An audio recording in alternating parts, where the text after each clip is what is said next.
Mana anga mako alima dambele kabo kunymani konnala ya ko adambele ni watina Siratantama Abu Safna Jarameta ene panna ne bembolo do me boni aye imana shinyana mamu kungula dugu mana janno yi nyininga mumbi nyala Abu Safna Jara keletiga kuma dante temeninga munye ene panna Musa Bilali Sugu ke akumara ayira ka ko militarisation de la police nationale et de la protection civile Abu Safna Jara ote dore be na ka ko munye ba police la kaw ani kata fara mamu be namba fo mako sapeur pompier oluka ke Surasu be bara ni ko ke o sigata la ko munye a projet de loi ko ni ko atara ko nunu fere be na o bara ko ke Abu Safna Jara nga projet de loi be na ka fa ko munye jamana gouvernement ya ngania kota jamana gouvernement ya ngania ta nga munye papier ko ni ko abeta boga bi mi sente maw nyokoro bi no onyama baye munye segu ka colonel Maliki Jaw na ga chedo sigata la ko una kuma ni ko ngabi ko sobe patrick baka fola ako munye conseil national de la transition abibite abu Arabaywa, no be octobre kolo kleta ani flama conseil national de la transition CNT kuna la melike bi pour de loi mumbe na be talike polisu ani kata fra sapeur pompier mauka oluka ke munye surasuye ufana kata munye keleke kenan okan ko be CNT mau Abu Safna Jara ku be na la melike bi CNT mau Abu Sikata la ku be na macha man ko la mebi politique mau bu ula société civile mau bu la Abu Safna Jara ananyo na chama akaja fokata fra munye la kana bado ireka ko siga ko ntala ko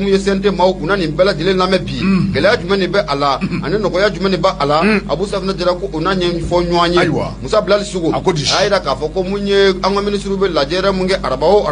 o la jere ko rin temene kene kay be na ka fo ko munye bengara ka fo ko munye gouvernement projet de loi kota projet de loi muna be talike munye ba pour cela ko ani kata fra munye sabar pompier mo ka rasu be bara ni ko ke ko nunu fana ku be na bara kele ni ko otime akoni ya jitemna kala jawadi temanu an ba fo polisu ne sabar pompier mo ko paramilitaire ko Jarame dom na kombi pour de loi mu talen flani e ko atna ga sobo biye ku bo paramilitaire o kona la wa ku be ke militaire yi una ke jore rosike abedu seti munabo ko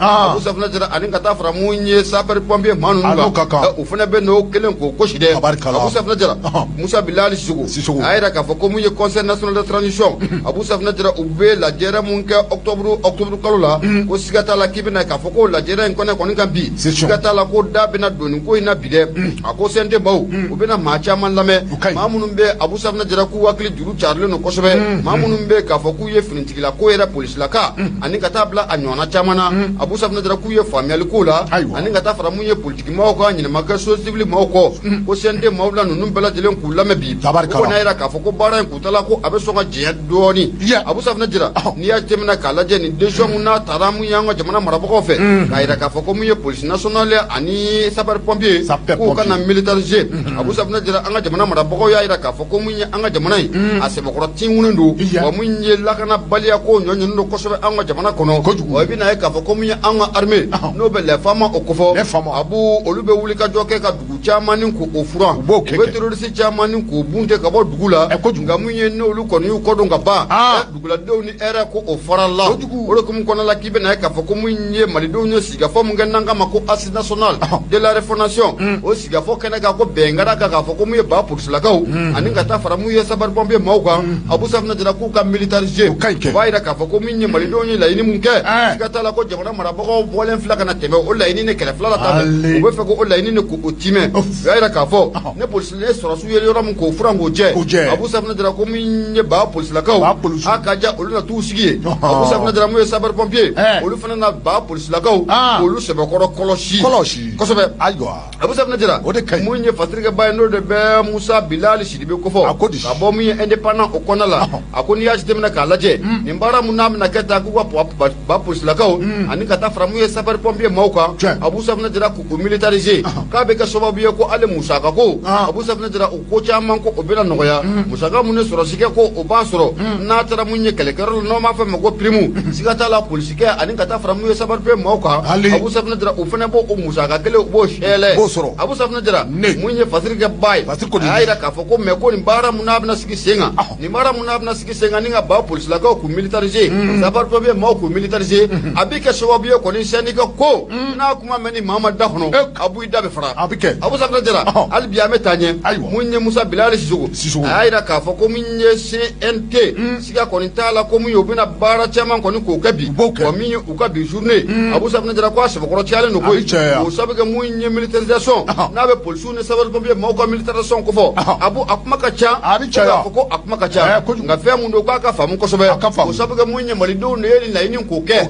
assise nationale de refondation minnu kɛra an ka jamana in kɔnɔ malidenw de y'a laɲini k'a fɔ n'a ma ɲɛ k'a fɔ komi ye jamana an bɛ kɛlɛ kɔnɔna la jamana an bɛ gɛlɛya kɔnɔna la jamana an bɛ lakanabaliya a ɲɔgɔn ninnu kosɛbɛ mun ye an ka sɔrɔsikaw u bɛ ka wulikajɔ k'o kɛ u t'i da Abu Safinɛ Jara u tɛ sunɔgɔ abada dugu jɛ ko 20 su tɛ tile tɛ u b'u sen kan n'u ye dugu min furan k'o jɛ a mun ye babanju n'o bɛ terroriste kofɔ olu bɛ tila ka segin kura ye ka na ye ka na duguladenw ka n'u tɔɔrɔ Abu Safinɛ Jara ka ɲɛsin o gɛlɛya mun n'a bɛ ta ka duguladenw k'u sɛgɛrɛ an ka jamana marabaw ani ka taa fara malidenw kan u ye hakilina mun ta k'a fɔ ko polisilakaw ka militarisé ta ni sɔrɔsilakaw ye yɔrɔ min k'o fura ko siga t'a la ko polisilakaw k'u bɛna taa jɔ ye wa min ye sapeurs pompiers maaw ye olu fana bɛ fɛɛrɛ dabali k'o sigi sen kan ka ban polisilakaw k'olu kɔlɔsi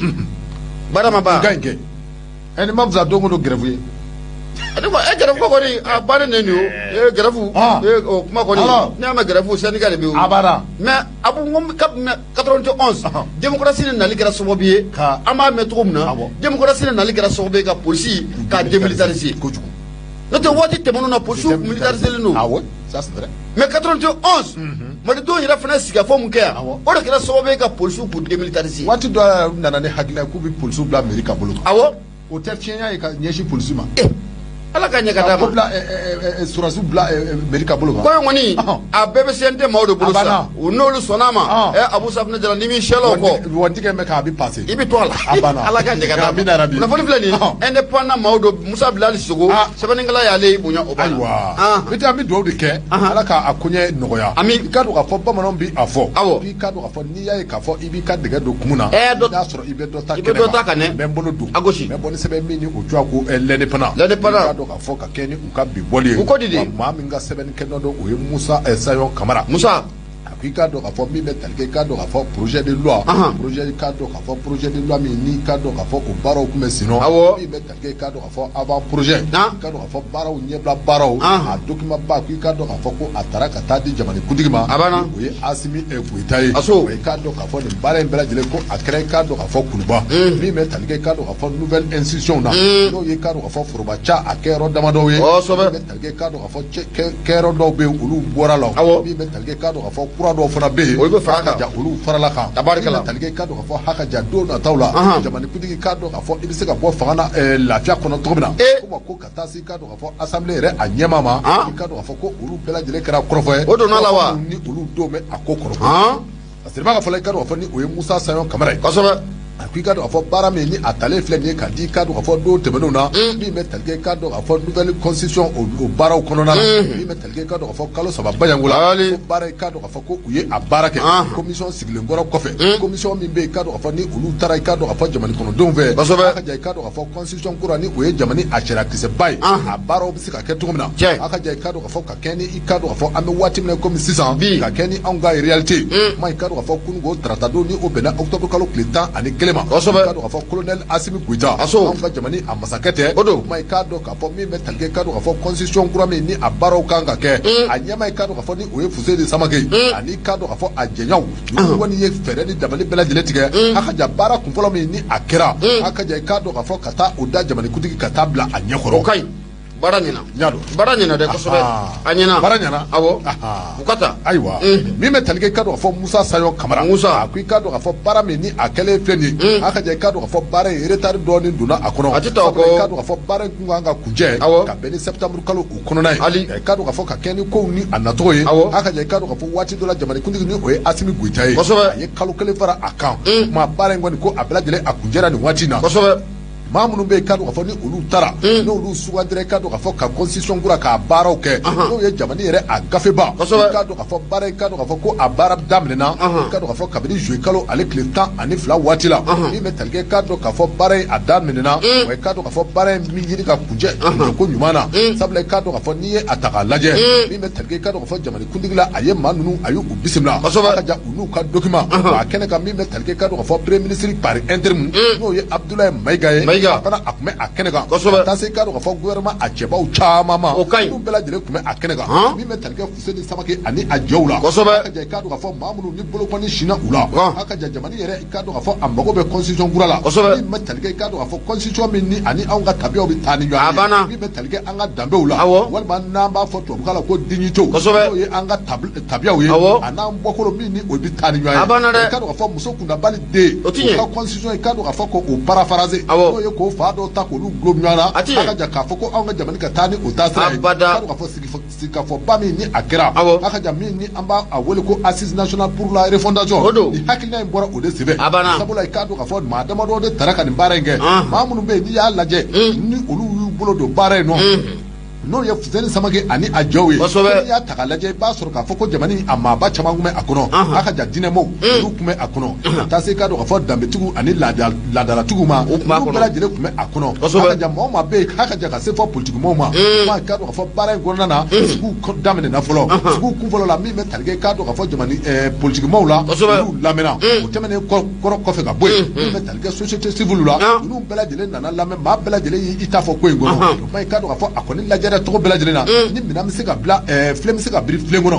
fɛɛrɛ ni dabali bɛɛ lajɛlen ka tigɛ a ka ja constitution ka bɔ min bɛ tali kɛ k'a dɔn k'a fɔ jamana yɛrɛ a mara cogo ɲuman a ka ja k'a dɔn k'a fɔ min bɛ tali kɛ anw ka danbe la burudali min ni o tun bɛ jamana in kɔnɔ waati tɛmɛnenw na a ka ja min bɛ tali kɛ k'a dɔn k'a fɔ n'a a bɛ wele ko refondation k'a dɔn k'a fɔ an ka taa o hokumu kɔnɔ min bɛ tali kɛ k'a dɔn k'a fɔ Fuseni Samake ani a jɛw nisɔndiyara kosɛbɛ sabula k'a dɔn k'a fɔ jamanakuntigi a fana a nisɔndiyara a y'a jira k'a fɔ baara min ni a kɛlen filɛ ninnu fɛ k'a dɔn k'a fɔ fasojɔ a baara u y'o kɛ o kuma ko foli ni tanu kan ka kɛ ka ɲɛsin u ma Fuseni Samake a n'a ka maaw u ye baara caman kɛ ko baara in kɔnɔna na n'i y'a ta k'a lajɛ min bɛ tali kɛ sariya kisɛ 122 la k'a dɔn k'a fɔ ko o de bɛ a kɔnɔ ayiwa sarakisɛ 122 k'o bɛ a kɔnɔ n'i y'a ta k'a lajɛ baara caman de kɛra a kɔnɔ a ka ja n'i ye ko in ta k'a lajɛ min bɛ tali kɛ k'a dɔn k'a fɔ présidence institution de la présidence la n'o ye jamanakuntigi o dagayɔrɔ ye k'o bɛ to a nɔ la min bɛ tali kɛ k'a dɔn k'a fɔ premier ministre yɛrɛ a fana dagayɔrɔ n'o ye o cakɛda ye bawo o fana bɛ wele ko institution dɔ don o bɛ to a nɔ la k'a fɔ o fana bɛ to a nɔ la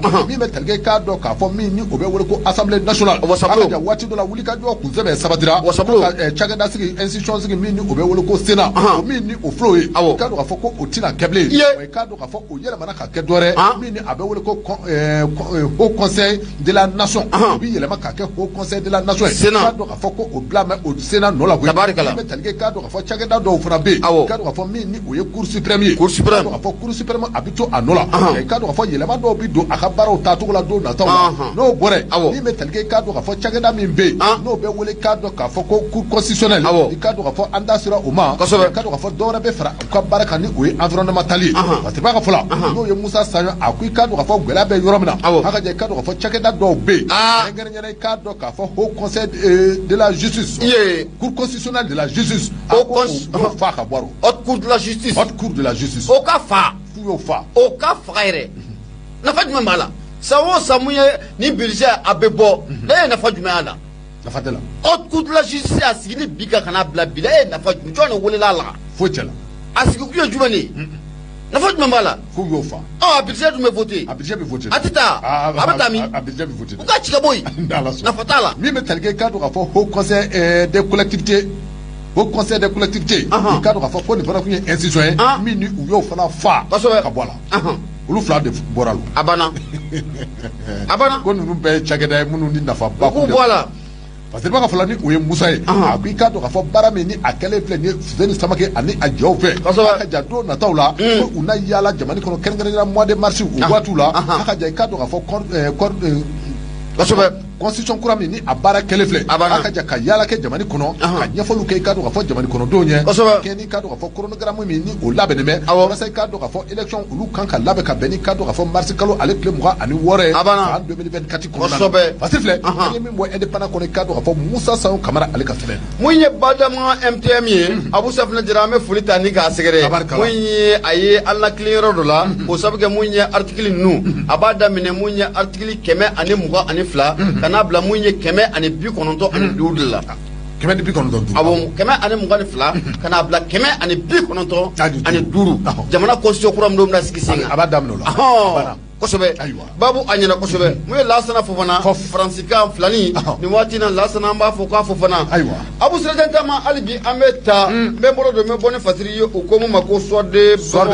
Bamakɔ wula o tɛ wa mun ye musow ka Mayimuna Mayimuna a kumara a ko min ye an ka taa primature la n'o an taara primature la mun ye docteur Sogɛl Kokala Mayiga ko o kuma na ko kɔrɔbɔrɔkɛ ko a ye baara de bila wa ɲininkali to min ko a sigira Mayimuna Dunbiya a y'a jira k'a fɔ ko mun ye an ka jamana premier ministre mun kun bɛ n'o bɛ docteur Sogɛl Kokala Mayiga ko fɔ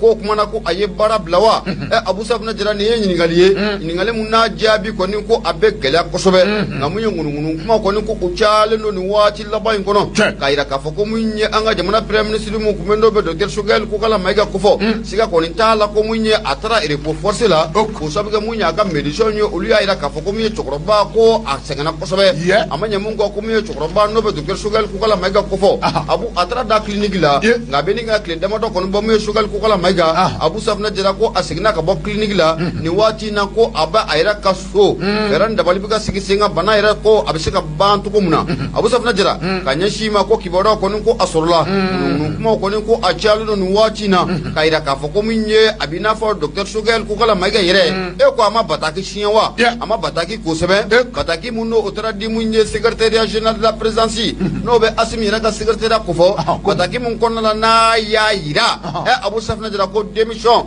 ko baara k'a b'a bila awɔ ŋunuŋunu kuma don dɛ o sabu kɛ journaliste ka kuma yɛrɛ ye journaliste ye voilà kana dɔ f'u ma a ye kuma in bɛ ten de a b'i n'a fɔ nka an ka jamana in kɔnɔ kuma kɛrɛnkɛrɛnnen baw tɛ voilà a b'i n'a fɔ n'a fɔra nin fɔcogo la voilà k'a fɔ k'a ye démission kɛ voilà parce que a y'a fɔ ten de a b'i n'a fɔ k'a ye lettre sɛbɛn ka taa di mun ye secrétaire général de la présidence ma ko a b'i n'a fɔ hali bi a ma pereperela t'a la quoi nka an ka jamana in kɔnɔ Abu Safinɛ Jara i b'a fɔ ka pereperela tigɛ jamana in fana kɔnɔ kunnafonidila caman bɛ yen n'u kɛlen ka bolokɔsi yɔrɔ min na siga t'a la tile bɛ taa bɔ yen dɛ a bɛ bɔ yen dɛ Ala ka ɲɛ ka d'a ma mun ye Mayimuna Dunbiya musow ka fakoli a kumara a ko Abu Safinɛ Jara ko baara in ko a jaabi ko a bɛ gɛlɛya kosɛbɛ a ko nka ko n'i ye ko in jateminɛ k'a tɛntɛn k'a lajɛ Sogɛl bɛna segin a kɔ wa walima a tɛna sigi mun ye premier ministre la wa Abu Safinɛ Jara ko ɲininkali jaabi kɔni ko o jaabi tɛ maa bolo fɔlɔ nka mun ye Mayimuna Dunbiya a y'a jira k'a fɔ ko waati tɛmɛnenw na olu y'a jira k'a fɔ ko ni Sogɛl Kokala Mayiga n'a ma ɲɛ k'a fɔ ko a bɛ segin kura ye i bɛna ye k'a fɔ ko o tɛ taa abada ko fo a ka médecin Abu Safinɛ Jara o de bɛ se ka danganiya k'a di k'a jira k'a fɔ ko docteur Sogɛl Kokala Mayiga ko a bɛ se ka segin ka na ka baara ko o kɛ ni médecin kɔni ma danganiya di Abu Safinɛ Jara ko a baara ko a bɛ gɛlɛya kosɛbɛ Fatigɛba ka fɔ la a ko an kɔni bɛ don min na komi bi docteur Sogɛl Kokala Mayiga Abu Safinɛ Jara waati tɛmɛnenw na donni min kama a tun bɛ premier ministre la n'i y'a jateminɛ k'a lajɛ ani politique maa caman bɛ yen u ka yetaw kɔni ko o ma kɛ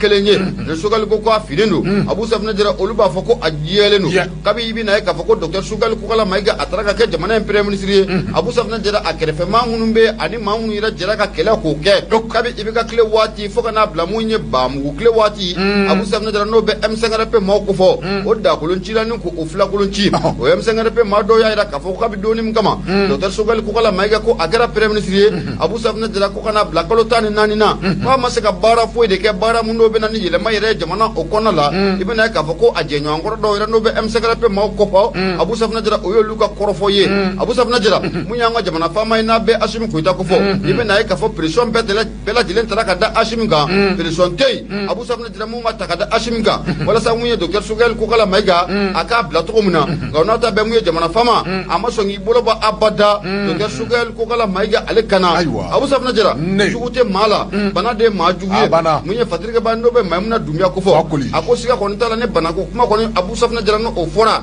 jugute mala bana de ma juguye Abu Safna Jara o be ka sababu ye siga ta la ko mi chokroba abeta segna fiye bo ula no be shogal ko kala maiga no o bo o ko fo Abu Safna Jara ibina ka fo ko kala to nani donc robanya aye boga bine ta ka pere mun ko ke jamana ko la ko adago si ko aka bon ko sobe Abu Safna Jara muye fatrike bay no de be Maimuna Doumbia no ba akofo akone era ka fo ko inflata bolo na fo ko bi Abu Safna Jara ne ngara docteur Sogal ko kala maiga abole premier ministre la ko sigata la ko abora daba fe ko munye dabay Abu Safna Jara ko akuna wolulen ko obora wa munye abeka sabo fene ko sabuga munye politique ma chama ko be Abu Safna Jara olu kunte jamana kula olu kume Sogal ko la abeka sababu ye ko lu chama fene ko ngani ko udon wa abeka sababu ye munye jamana fama no be premier ministre Assimi Goïta ko fo ka politique ma nu chama ko sama ka gira ala munye marasi ko batru unyonga che mali nyeta obisa ka sabati to mna Abu Safna Jara ngani ko njate mena kalaje a chaman be uluta ko ninte mali ko ye uluta ko Sogal ko ko sabuga ibina ka fako reform mun no olu bulodal no anga jamana kono ile mabulo mun no luka ngake anga jamana kono la Abu Safna Jara ko sigata la ko te politique ma chama atlina de ayira ka fo ko reform politique ko obina ke ko bo yele ma fo ka nyashi politique sirama anga jamana institution baw Abu Safna Jara ko yele ma ko obina ke organisation indépendante des élections dama so ko nanga mako eji Abu Safna Jara ko ni bela jelo ni fenye e ko politique mo Abu Safna Jara ko kele meka gwa ko se makoro danina kaida ka fo ko ni fema flani ni sudu fela kuye Abu Safna Jara fema ngoni jelo ni na fo ko nono kene donc Sogal ko kala maiga ko kuma na ko aye barade blawa dona na tawla no ya soro Sogal ko kala maiga ko ni ayaka démission papier ko sebe kata di secrétaire général la présidence ma dona na tawla chendo galo Abu Safna Jara anno di mal doma na fon ko ni flani anya sama ga bo munye so de ma ko ale kono Maimuna Doumbia muso ka Maimuna ale sabani kala ibunya obala tabarkala bidi kado ka fone be bolodo me ko sebe kado ka fo mini o twa ko un nouvel urgent kado ka fo Baba Dambélé ale ka sebeno baba ko di kado ka fo halibi mi me talke 46 militaires ma 46 mercenaires do warinya kado ka fo munu ni olu datugule me envers Bamako ya ay kado ka fo halibi ko a tobe sino sabule kado ka fo ame wati me ko bi ko ni joro na be kado ka fo suba to mo ana nyemo na komo la ko ti dore ko 46 militaires mercenaires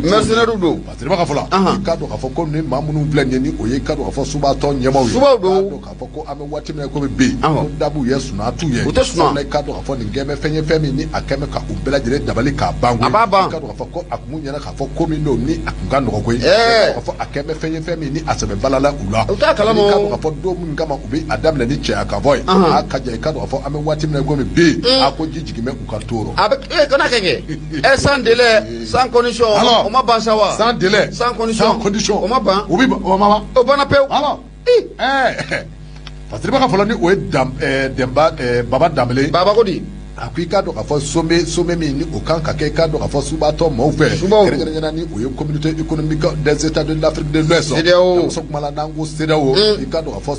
o la jeremi ni o kunga ka ke kado ka fo do na tawla Dakar ka fe o la jere kado ka fo abora adwa akoro ni be tanke kado ka fo communauté économique des états de l'Afrique de l'Ouest kado ka fo ni ya takala je nunu kuma na sigi do ke aka je kado ka fo sigi ngono na fere ni dabale bela jere o kuma ubulo da mi ma to kado ka fo mercenaire ma binane ani wora mi olu mina ne me envers Bamako ya olu bi se ka bla tona ba fala me talge kado ka fo ame wati me ko me bi kado ka fo suba to mo kado ka fo ko joro na babe ula bi sable kado ka fo nu nye ko ndodo ni mina to na aka je kado ka fo ko asebe gwelara me talge kado ka fo hagli jigino me talge kado ka fo ma binani ani ma kono do ni olu bi wole ko mercenaire ko temno na kado ka fo jouer kalo avec l'état wati la olu ngoni kado ka fo ko uchomana envers Bamako kene kado ka fo avion jigizo la mi ni oye Modibo Keita ye baba Modibo ni talge kado ka fo ko koni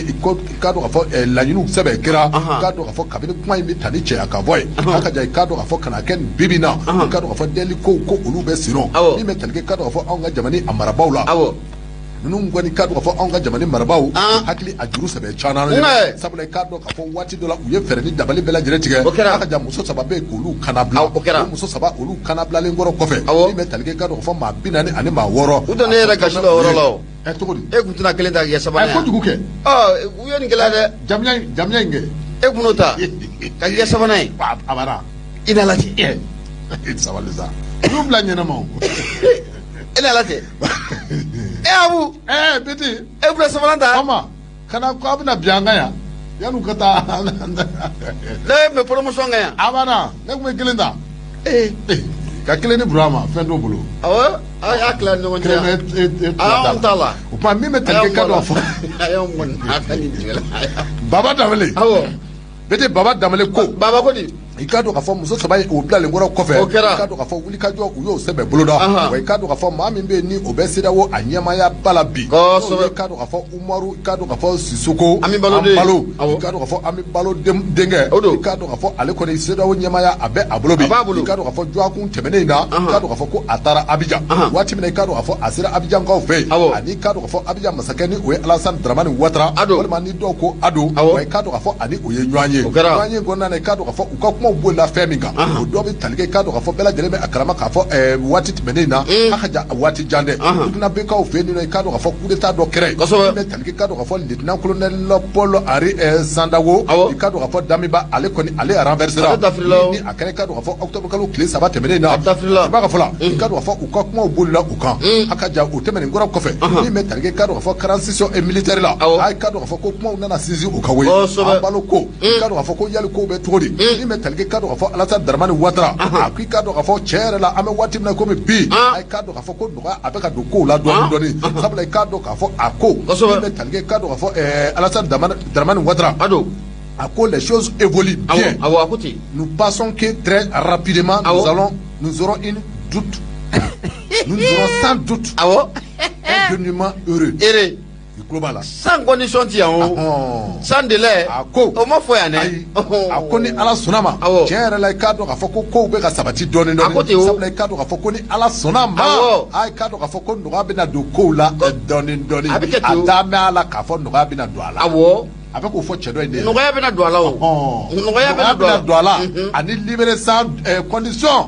kelen tɛ dɛ ayi o kuma i k'a dɔn k'a fɔ Alassane Dramane Ouattara i k'a dɔn k'a fɔ a ye nin fɔ an balo Sisoko ɲɛna a ko i k'a dɔn k'a fɔ an balo ma an bɛ waati min na komi bi ko in bɛ ka nɔgɔya dɔɔni dɔɔni sabula i k'a dɔn k'a fɔ wulikajɔ caman bɛ sen nɔ jango i k'a dɔn k'a fɔ ɲɔgɔnye min n'an kun kan ka to o boloda fɛn min bɛ tali kɛ Dakarikaw fɛ yen o ɲɔgɔnye senfɛ i k'a dɔn k'a fɔ n'an dara i k'a dɔn k'a fɔ kuma caman kun bɛna boli o kan koyi i k'a dɔn k'a fɔ ɲɔgɔnye in kɔni an bɛ waati min na komi bi a ka jan i k'a dɔn k'a fɔ a bɔ mɛ a ma fɔ a bolo k'a mɛn fɔlɔ nka i ka dɔn k'a fɔ don kɛrɛnkɛrɛnnen ma fɔ a ka jan i ka dɔn k'a fɔ sommet min ni a kun kan ka kɛ Dakarikaw fɛ yen min bɛ tali kɛ i k'a dɔn k'a fɔ Togo ale président na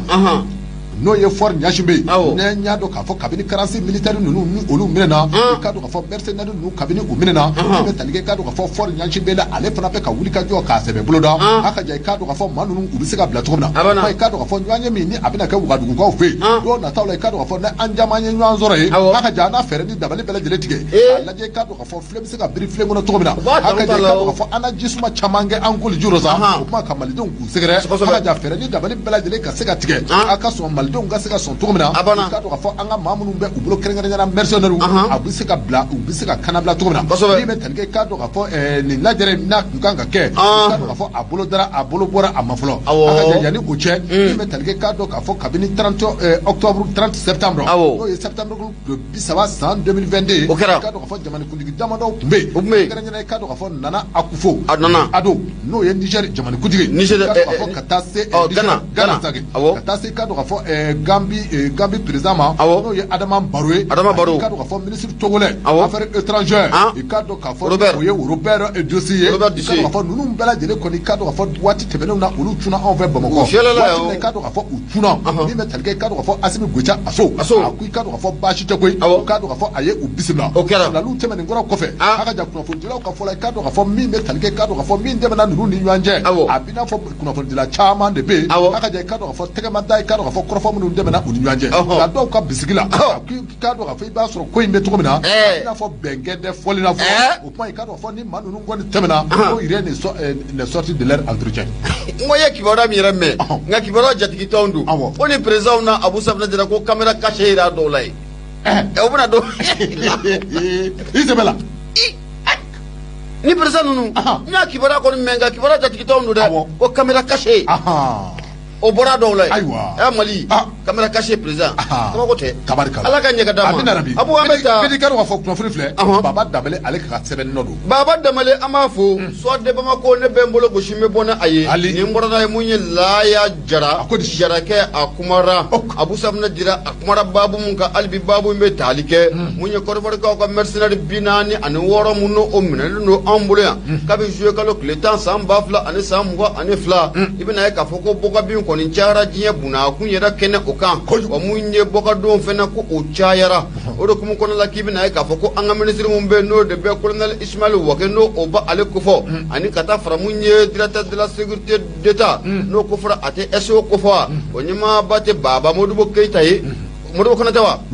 Baba Modibo Kone Abu Safunɛ Jara ko siga t'a la ko kunu comme Nioro Sirifukɛ ye a y'u bisimila kɛ Nioro kɔnɔ la Patrick b'a ka fɔ n'o ye Laya Jara a ko mun ye Nioro Sirifukɛ n'o bɛ Buyi Haidara ko fɔ k'o kuma na ko a bɛna nin ninnu lamɛn de wa ko nin ye ni sɔrɔsi 46 ye Abu Safunɛ Jara ko in bɛ cogo min na k'u bɛna lamɛn de wa ɲininkali to min mun ye Laya Jara a y'a sigi Laya Jara a y'a jira k'a fɔ ko siga kɔni tɛ fɛn mun na u ye kibaruya kɔni k'o sɔrɔ k'a jira k'a fɔ ko kunun ko pankuru dɔ kɔni ko o tuna mun ye Nioro aéroport o kɛnɛ kan pankuru in kɔnɔna la k'i bɛna ye k'a fɔ ko an ka colonel major Ismaël Wake na ale ko fɔra ministre mun n'o bɛ réconciliation nationale ani ka taa fara mun ye directeur de la sécurité d'État ko fɔra colonel Modibo Kone n'o o ba ale ko fɔ Abu Safunɛ Jara ko kunun kɔni k'u ka pankuru kɔni ko a sɛlɛla mun ye Nioro aéroport o kɛnɛ kan Patrick b'a ka fɔlɔ n'o bɛ Laya Jara ko fɔ a ko nin délégation mun n'o taalen filɛ nin ye ka taa Nioro Abu Safunɛ Jara ko siga t'a la k'u ni Nioro Sirifukɛ n'o bɛ Buyi Haidara ko fɔ Abu Safunɛ Jara k'u bɛna ɲɔgɔn ye Abu Safunɛ Jara ka ɲɛsin ninnu ka taali ma mun ye Nioro o kɔnɔ la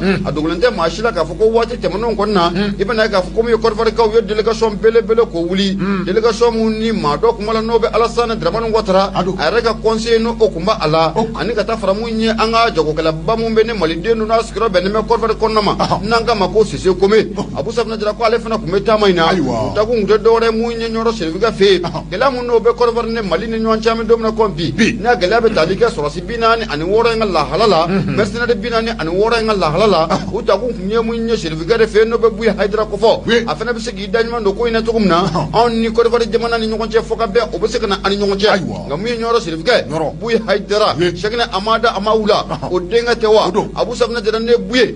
ye maa ye a tɛ fankelen k'o lamɛn n'a ye kelen lamɛn Abu Safunɛ Jara a bɛ tila ka maa kelen wɛrɛ k'o lamɛn Abu Safunɛ Jara Buyi an b'a dɔn k'a fɔ ko mun ye cɛkɔrɔba mun don siga t'a la a n'a hakili bɛ ɲɔgɔn fɛ wa a ka faso kanu Abu Safunɛ Jara o dogolen tɛ maa si la a ka sɔrɔsi ninnu kanuni Abu Safunɛ Jara a m'o dogo dɛ n'a bɛ ko mun na a ko k'a b'o la n'a t'a la o y'a taalen Abu Safunɛ Jara mun ye fatirikɛba ye a ko ka ɲɛsin nin cɛ ninnu ka tagali ma mun ye Nioro kɔnɔna la n'o bɛ ministre Wake ani Modibo Kone ka tagali ma Nioro kɔnɔna la k'o kɔni bɛna kɛ waati mun ni gɛlɛya kɔni ko a bɛ nin don in na n'o bɛ sɔrɔsi 46 in na a b'o kofɔ nka mun ye fatirikɛba ye n'o bɛ Laya Jara kofɔ a kɔni y'a jira k'a fɔ a t'a dɔn k'a fɔ ko ninnu ta ko ŋɔni ye nin ye nka siga kɔni t'a la Abu Safunɛ Jara ko mun ye da ko a bɛna don a la dɛ ni sɔrɔsi 46 Abu Safunɛ Jara ko da a bɛ don a la da bɛ don a la dɛ o sabu kɛ Modibo Kone ale de ye sécurité d'État ɲɛmɔgɔ ye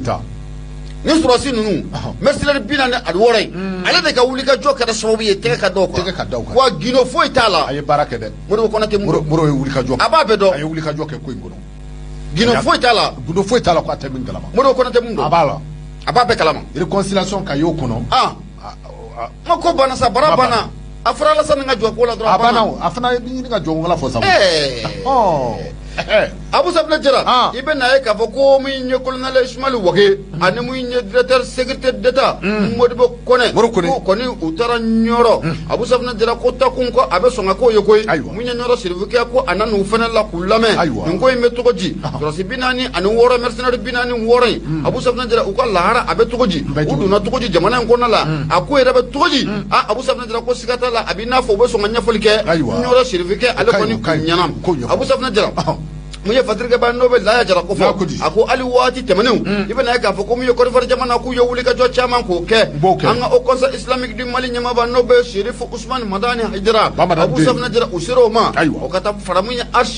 archevêque de Bamako no be monsieur Jean Zerbo no ba le ko fo segara ale fenema Abu Safna Jara nunu bala dile u dado ni surasi binani ani wora ngal la halala wati temununa patrika baga fola aku ko ni ko inta bolo ka famia tugumna sigata la munya me kalom na nanga mako nyoko de makalo mo d'octobre otoyewa munya delegation mu bolen fla kata nyorani no be kolonel wake ani kata fara mudu be konaka Abu Safna Jara sigatola anwa jamana lada ye makoroba bunya ye anwa jamana lada ye ka Abu Safna Jara ka makoroba ku deme o sigata la ku bota jamata ninga certificat ko segre kanya shi munya mo d'octobre kaloima o nyoko ndame o kaloim Abu Safna Jara ni ye ko indete mena ka laje ka ko intente ka dete mena ka yele anwa jamana fama no be kolonel Ashim ko ta ko fo adolinda surasi nusila kabi doni munga ma ibe ga fanga abe dafri buya maga kanu dugode nyolo certificat ako surasi nume to roro ala certificat ala fana be toy ama ka kanu dugo klikile Abu Safna Jara sika ko nte fe muna ngunu kuma fana be sina ayda ka fo ko munya ngwa jamana fama no de be kolonel Ashim ko ta ko fo Abu Safna Jara abina fo abe ninga na ko ngoni ka nogoya doni ka nogoya kasi binani an woray abe faka nogoya ka yayra ka fo ku be bla nga mawa klibala ka fo ku be bla wati muna wa fana tede o tede c'est pas comme ça. C'est pas comme ça. Déjà que l'affaire se trouve à la main de la justice. Faut pas tester quelqu'un au doyo. C'est pas comme ça. Ani ñoganje ko tableu. Ayo dapasso. Mais Allah ba au niveau de la justice Abu président absaka jetemna ka parce que nyabala kudi ko flani. O ko ka chane parce que ni ko do ko mo ko munu me kiri do o lu do ya ira ka fo ko ni flani ko mi président ko asika nu grasier. Do ya ira ka fo ko président ko asika nu grasier. Donc o équilibre na kun kene Antonio do te antido kono de do ko nyaira ka fo président se kukrasi do ira ira ka fo o fle équilibre na kun kene ka tomna ko président se kukrasi bete chogoroba sambishi ni ko no adoy akunganga jongola fo kabijuna ore fora na kunyo fo kabijuna antise ni nyamba ay jongola ira fora chogore be on na min déclaration militaire ko ni mun ko chane wangalo afo ko rete ambulo chama alors to sobe ko to anga debe abana angata Abu Safna Jara na fonu ko ni flame mi colonel Ismail Wake ani kata fara munye secrétaire d'état nyama ba modibo kone utara nyoro ko ni certificat kuna douanier na ngoni flani anya sama ka bo so de Bamako ale kono munye la ya jara ke ale sebaningala ye ibunya obala angata su kana tewu jara ke bunya betela siso anga ta suko kono kana Allah tabaraka fina kangali do wasul numéro 1 Abu Safna Jara imam ne jala ko registra nin ko mine yani ka se jala ko di meri ma ibinu ma yam fan ko laje jala ko di meri ko kare kono e mu yedangro bayndo be jalo ko fo ale dale me kangali do wasul numéro 1 o kono ni yimbla ka jam sabu sira nin ko ta Abu Safna Jara be te me gendarme na maître demado ibi kini yam fan ko sebe ko laje ibe na ka fo kangali numéro 2 ale dale mbi mu nya keita ame fulita nin ka asigere badri ta keita mu yedangro bayire ame fulita ni ka sigere ko akita Nuro FM do na foni bala ambo keneka wole sira 76 33 43 03 abun watina munye bashikina keita président me fulita ni ka asegere anga chokoroba sukuba samaki pre auto ni watina me fulita ni ka asrada ka nyeshi amma ibolo do ngata abana bidi kedu ko fone ben bolodo na bodi sebe ni ojo ko kado ka fo le soir de Bamako wula kado ka fo la jara ale sebe ni nodo kado ka fo anga ta kimparana parana nyado ka fo obesan o marakono abe be kado ka fo kimparana ale kaso bola e kado ka fo dogo ngand no benande no ma ba manji do be kado ka fo ulu kunye wuli ka jo ka sebe boloda aka je kado ka fo ferele dabale bela jele ku bisiko tiga tumna ni me tage kado ka fo kaso bola haka ja ka dakari abina fo uka ma do na yo okona e haka ja ulu bisika boka fie me tomna ba manji wale to ka sega adanyo anve ko ba ka fo la ni o la jere kado ka fo ni wale ya chejugi akera denendo aka je kado ka fo fitrida magwen ulu watila kado ka fo wale ya chejugi kado ka fo akera kemparana parana nyado ka fo ale abesa o marakono ni me tage kado ka fo bolifentigi mata ani kele banyangola no ye kado ka fo moto ye je flafla u kembe ka nyandoni ni me tage kado ka fo armu ni o ye marfa ye ulu kone ko ube ubulo e kado ka fo nunu ngoni wati ne kado ka fo udona dugu kono ni me tage kado ka fo marfa mugukala kado ka fo ko ulu manga ko ni ko usebe bora aka ja mi me tage kado ka fo kunganjugu bado fona manga mbaw ko ni bora akara so be mi me tage jatige la kado ka fo ko odo dugu donga aka ja kado ka fo bela jele be ka kule kado ka fo mo be yere nyini na ka obluda tabla kado ka fo fitrida magwen o watu kodo mi me tage kado ka fo ni bama ji wale nunu na kuma afrika wale ya mi nge ti dore de kasobo mi ni o fle ni kemparana aka ja kado ka fo obisika ta adakare to na bamanja wale ka ta ka kasobo ka gardien ka segere amunu be kaso kono hagaja ni uyu ka maye olu bi se ka boto ko na ka faro ka mi be talge ka do afo chani wale tobla u ka tamani uye mi be talge ka do afo anga surasila kaula ba surasila ka ame wati me ko be be ay ka do afo hakli tige abe mali donga le ka do ka fo mamunu vle ni u be surasila abuna kunka ngere na anga jamani akoro be mi be talge ka do ka fo surasi chedo ka do afo lami u hakla aminembe ka do afo uja aminembe ni wati na kuzobe aka je ka do ka fo wuli ka jo uye abloda ni ka do ka fo ni uye bamanji amata ani kele aka ja buto tigi mata ani kele ma fla be uka ka do ka fo armée wuli ka jo ka sebe boloda aka je ka do ka fo oro ni bele jeni bamanju uye duru do fiano we mi metalge ka do ka fo bamanju la parce ba ka fo ka do ka fo ko ukoni ko ubolila wa ka do ka fo ko inja tige bonyana ni amashibaye ka do ka fo bamanju uyu digi mi metalge dugu mi ni ojo ko e wakiri ka do ka fo utara o dugula antu to yo fo utale ngoro ko o dugula mi metalge ka do ka fo anga surasila ko la armée utoto yi no gwengwe aka je ka do ka fo no gwe mi metalge ka do ka fo bamanje wale akeba ula armée mo ka do ka fo uye ba dama do soro ula metalge ka do ka fo uye ulu fa mi metalge ka do ka fo bamanje wale ula ko ni uyu sebe digi boy fo mi metalge ka do ka fo wale je gumi ni kuma fe ka ke ka do ka fo ma bi se ka fo ko ingoni a eshura sabla ka do ka fo akra malo yu bolo sabla ka do ka fo layini amaseka sabati fatima ka fola ka do ka fo ajira la ka fo mi metalge ka do ka fo mara munumbe keren na ni o segu mara wati mara ni sika so mara ame wati me ko mi bamanje ya wale halbi akeba do be sa ani wati ube ka ni nyango wale ya uka ko be ba ame klawla metalge ka do ka fo armée la jere la ka do ka fo ko armée bilama ka do ka fo ni wuli ka jo te fly ube ko sebe ke posu do be ka do ka fo ni ube sa amara kono keren na ka do ka fo posu de gendarmerie do be o ro do la de sécurité aka je ka do ka fo utinya nyini to ko bela jere na wuli ka jo ko una ubulo da metalge ka do ka fo o posu mo ubi sika ta biu ka to na ka do ka fo posu mo kulu so me na ko so be ka jo ko ni ka do ka fo ulu ye fere ni dabale bela jere tige ni metalge bamanji wala mo la de urtu ka o black o sigere so ye fere ni dabale bela jere ko tige wala che ko mi ni ube ukono ka seka ujesa ko bara o ke arme ko ni abeka wuli ka jo ka se be bolo da bamanji wala mamunu ni ulu be kembarana ni wati na aka ja kembarana afumo ko kono na arme ko ni keme ka wuli ka jo ka sebe boloda wa ka do ka fo uku ube anyine dugudo ube aka ja hakili sigi kana gwe sabla ka do ka fo wuli ka jo ube ka aboloda mamunu ni ukere no gwe ngebaye aka ja una fere ni dabale bela jeli kata uboloda uka atrifle anye mi mo soar de ba ko no la ya jara alika sebe so de ba ma ko la ya jara amba le fu abu safna jara ne yo bla le radar ne be boni ale mu ye fatri kala jakulu ukumana le radar kono abu ko menace terroriste aminaka no ko fura ate jatiga wale ke ba no ko fo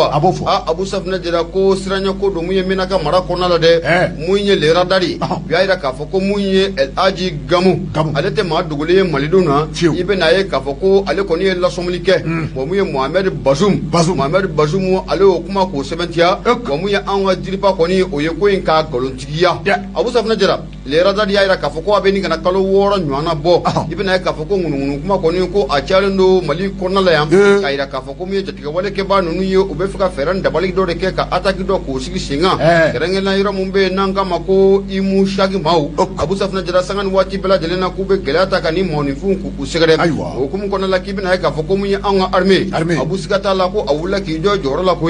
ame dom na ko bi armée ayi jo jime fola o joro la abuka wuli ka jo chaman ko oke ni ngunu kuma mu flani abu safna jara dam siga kare ala to gumna lerada ka foko dugulente mashila dugumbe nanga mako minaka abu safna jara menaka ale duguye dugumunna anafaka bon kosobe wa dugumun be ni a joro ka bon kosobe an yɛrɛ ka jamana o yiri walla o sabu ka menaka ibaye ka fɔ ko abini yɛrɛ sɔrɔ mun ye zone menaka ma ko zone des trois frontières abu safna jara ko menaka ko abini yɛrɛ sɔrɔ la wa ka di bɛɛ lajɛlen ye i ka menaka i ka sɔrɔ ka don i kamankɔrɔ mun ye fasiri ka bayi n'a bɛ le radar maaw ko fɔ y'a yira k'a fɔ ko a bɛ rébellion fɔlɔ n'o donna anw fɛ yan 190 kɔnɔna la abu safna jara i bɛ na ye k'a fɔ ko kana bila mun ye 2012 la siga t'a la ko mun ye garnison minnu n'o bɛ menaka gawo Tombouctou abu safna jara sanga ni waati bɛɛ lajɛlen na i bɛ na ye k'a fɔ ko rébellion ko a bɛ daminɛ ni garnison ninnu a bɛ daminɛ dɛ kosɛbɛ o de kumu kɔnɔ la k'i bɛna ye k'a fɔ an bɛ don min na ko bi ni ŋunuŋunu kuma min bɛ sen na Abu Safinɛ Jara a kan ka maa sɛbɛkɔrɔ jɔrɔ wa a kan ka maa sɛbɛkɔrɔ siran mun y'a fatirikɛ ba ye n'o bɛ le radar mɔgɔw ko fɔ Abu Safinɛ Jara a y'a jira k'a fɔ ko min ye ko ninnu kɔni o bɛ taa bolo min na ko bi n'a ma ɲɛ k'a fɔ ko maa dɔ bɛ yen maa min yɛrɛ n'o o bɛ terrain kan wa a bɛ terrain dɔ i n'a fɔ ko dɔnna kari n'o de Elhaji Gamu ye Gamu kɔni y'a jira k'a fɔ an bɛ don min na ko bi mun ye Menaka o situation ye Abu Safinɛ Jara ko a baara in ka gɛlɛn fo k'a fɔ ko a baara in ka gɛlɛn i bɛna ye k'a fɔ ko mun ye video dɔ bɛ yen mun ye Elhaji Gamu a bɛ kuma mun ye Tamasek kan na o kɔnɔna la a b'a ɲini mun ye duguladenw minnu bɛ yen nin waati in na ko gɛlɛya ko a bɛ k'u sɔrɔ kɛrɛnkɛrɛnna mun ye Menaka a nɔgɔndugu ninnu na a bɛ k'u ka fɛɛrɛ dabali kɛ k'u ka bɔ o dugu kɔfɛlen ninnu na u ka n'u sigi mun ye faabaw kɔnɔna la walasa u bɛ se ka kisi cogo min na ka bɔ mun ye jatigɛwale kɛbaa ninnu u ma Abu Safinɛ Jara a ko n'i ye ko jateminɛ k'a lajɛ mun ye Elhaji Gamu ye ale ye maa dogolen tɛ an ka jamana kɔnɔ wa mun ye armée yɛrɛ kɔnɔna i bɛna ye k'a fɔ ko garadiba o de b'a bolo mun ye Elhaji Gamu ye a y'a jira k'a fɔ ko n'i y'a ye k'a fɔ ko mun ye Menaka a kɛlɛli ko bɛ kɛ baara ye Abu Safinɛ Jara o ma sɔrɔ dɔwɛrɛ fɛ kɛrɛnkɛrɛnna nin samiya waati ko mun ye siraw ka ɲɔgɔn sɔrɔ ko o sɔrɔli ko o ye baara ye kosɛbɛ n'a fɔra k'a fɔ ko terroriste jatigɛwale kɛbaa ninnu u ka taa bin dugu dɔ kan ko armée ko sira k'a k'o sɔrɔ Abu Safinɛ Jara ko o sɔrɔli ko bɛ kɛ baara ye o sabu kɛ mun ye an bɛ samiya la k'o kɛlen bɛ gɛlɛya belebele mun ye armée yɛrɛ ma k'o kɛlen bɛ gɛlɛya belebele fana ye mun ye duguladenw kɔni u ma Abu Safinɛ Jara o ma tɛmɛ tile damadɔ kan i bɛna ye k'a fɔ ko mun ye Nigériaw ka masakɛ min bɛ n'an k'a ma ko Mohamed Bazoum an yɛrɛ y'a jira k'a fɔ ko maa mun ni Niger ka den tɛ o sabu kɛ a dogolen tɛ maa si la k'a fɔ ko Mohamed Bazoum ni maakɔrɔ ka lakɛ bɛ yen siga t'a la ko Mohamed Bazoum ale ye maakɔrɔ ka lakɛ don wa mun ye an ka transition ye Abu Safinɛ Jara a dogolen tɛ maa si la mun ye Assimi Goïta n'i y'a kunkolo di mun ye Elhaji Bazoum ma bi Abu siga t'a la ko a b'a manger Fatiri kɔni ka fɔ la an kɔni bɛ don min na ko bi a dogolen tɛ maa si la k'a fɔ ko mun ye Menaka mara o kɔnɔna la Abu Safinɛ Jara ko in ko k'a sɛbɛkɔrɔ ɲaaminen don wa min ye terroriste Abu Safinɛ Jara bɛ jatigɛwale kɛbaa ninnu ko fɔ u tɛ fɛ ka Menaka in k'a bila abada n'u da joliman yɛrɛ kɔni ko o tɛ a ko Menaka Abu Safinɛ Jara dugu do dugu min n'a nafa ka bon kosɛbɛ wa dugu minnu n'a bɛ trois frontières o kɔnɔna la i bɛna ye k'a fɔ ko n'i ko b'a ka t'i sigi a dugu la Abu Safinɛ Jara dugu caman bɛ yen i bɛ se k'olu sɛbɛkɔrɔ bunte ka sɔrɔ hali gɛlɛya yɛrɛ ko o ma kɛ a la Abu Safinɛ Jara ni kunnafoni mun filɛ nin ye k'a jira k'a fɔ ko min ye Menaka ko min ye siraɲɛkow bɛ yen i bɛna ye k'a fɔ ko anw ka DIRPA ɲɛmaaba n'o bɛ an ka armée olu ka kunnafoni di bonso mun bɛ yen n'an k'a ma ko DIRPA o ɲɛmaaba tɛ colonel Sulemani Danbɛlɛ wa Danbɛlɛkɛ a bɔra a ye kunnafoni kɔni k'o di waati tɛmɛnenw na o y'a jira k'a fɔ ko min ye nin ŋunuŋunu kuma minnu bɛ sen na nin ye Abu ko wuya dɔ bi ko wuya dɔ sini ko mun y'a ye État islamique mɔgɔw ja Abu Safinɛ Jara ko dɔ k'i kun k'a bɔ Menaka kɔnɔna la k'u b'o bɛɛ lajɛlen k'o daji nafolo kɔni filɛ nin an y'a sama ka bɔ mun ye le radar ale kɔnɔna la sɛbɛnnikɛla o ye fatirikɛlajakulu ye Abu Ibunya Abarikala an ka bi taa kuru waati sera Abu Safinɛ Jara kanubaa ne dɛmɛbaga jamana kɔnɔ ka taa bila mun ye jamana kɔkanna la minnu sɔgɔlen b'an na Nura FM don an ka nɛgɛjuru sira o 76 33 43 03 an bɛ cakɛla bɛɛ lajɛlen fo kumaso kun bɛ Mamadu Adama Mayiga fɛ Gafujɛman ka Madu Gasu Keyita Jata an bɛ foli ta ni ka sɛgɛrɛ an bɛ Mariko Guinea artiste tout terrain an b'a fɔ kosɛbɛ Awa Kaba ninnu bɛɛ lajɛlen foli bɛ ta ni k'u sɛgɛrɛ mun ye nin waati na technique la sa nɛgɛ kɛrɛfɛ o tun bɛ Baba Adama Ture mɔdenkɛ bolo Yusufu Sogo mun ye marakamuso faama fana o fana ko sigilen b'a kɛrɛfɛ an bɛ foli ta ni k'u sɛgɛrɛ bɔlɔlɔ sa n'o bɛ Facebook ko fɔ o tun bɛ Mamu Kamara mɔden cɛganaw ka selili min bɛ yen n'o bɛ Jalakɔrɔji ko ɲuman ni ka taa bila fo communiqué yɛrɛ sa o ɲɛmaaya dir'a ma nin waati na komi ko in digir'a la sa ko in digir'a la a taara sigi bada la sɛbɛse a tɛ k'o ta sa a bɛ ka sɛbɛse a kun taara sigi bada la fɔlɔ n'a kana ne sen ta a kun taara sigi bada de la an y'a yira la k'a fɔ a bɔra ni a ye jɔ fili a bɔra ni jɛgɛ min an tɛ nin fɛ a ko sisan k'a bɛ t'i sigi kɔgɔjida la a bɛ yɛrɛkɛ nɔ ɲini tabarikala a bɛ yɛrɛkɛ ɲini na sisan an b'a nama dugawu ye ayiwa an ka dugawu kɛ bura ala ka ɲɛ ka taa ma kuma bɔra maa fila kun don Abu Safinɛ Jara Boubacar Traoré Bete wasalaam